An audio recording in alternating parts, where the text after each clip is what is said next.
Hong Kong is located in the southern part of China, just below the province of Guangdong.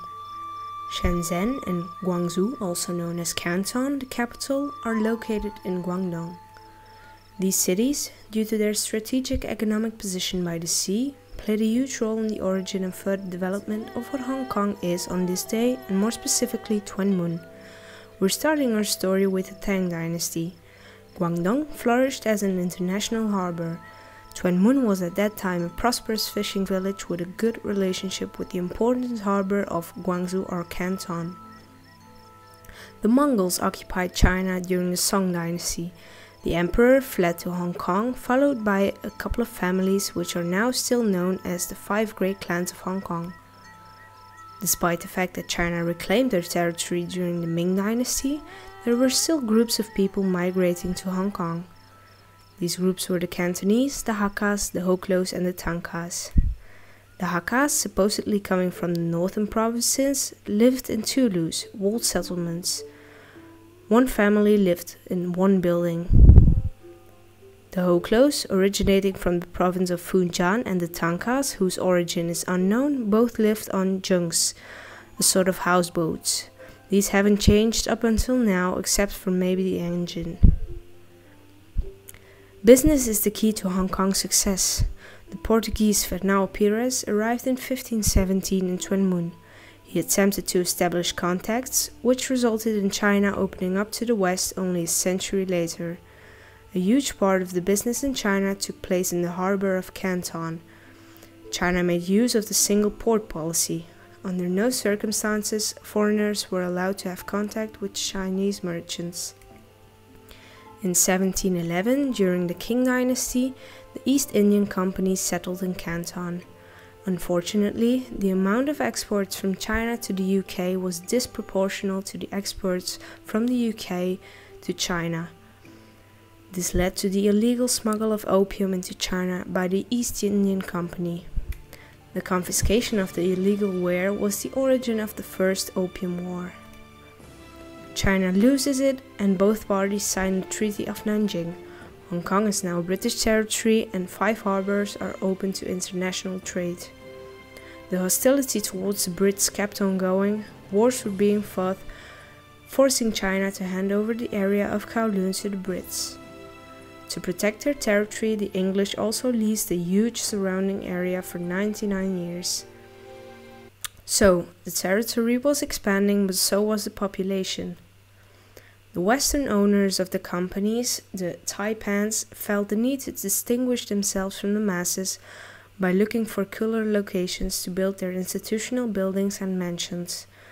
That place would be halfway the mountain. The upcoming 160 years, Hong Kong grew to be the center of international industry and prosperity. The growth of the population is correspondingly. The first population influx in the 1850s caused 100,000 people to migrate. By the end of the 19th century, this had increased to 500,000 people.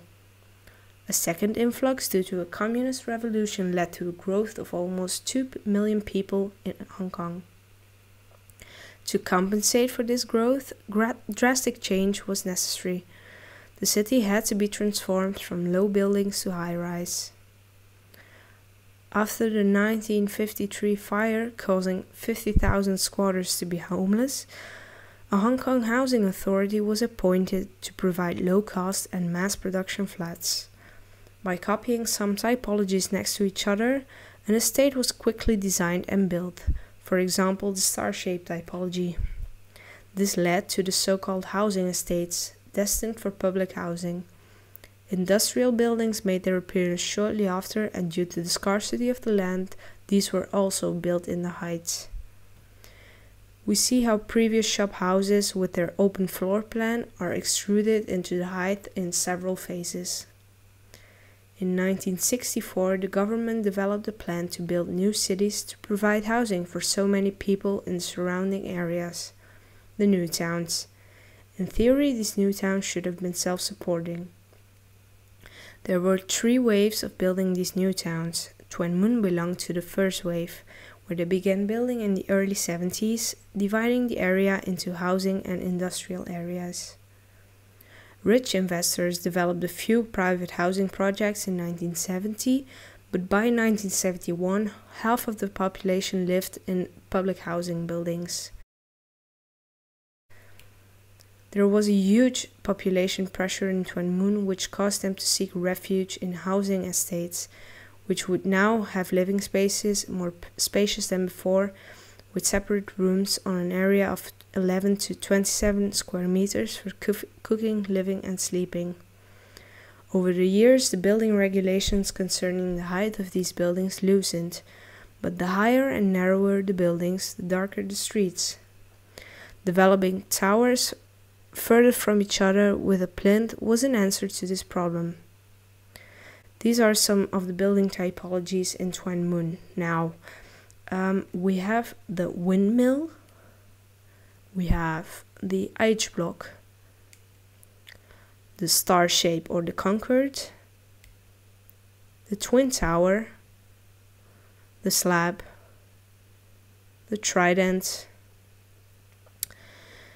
In 1984, it was announced that the UK would hand over Hong Kong back to China in 1997.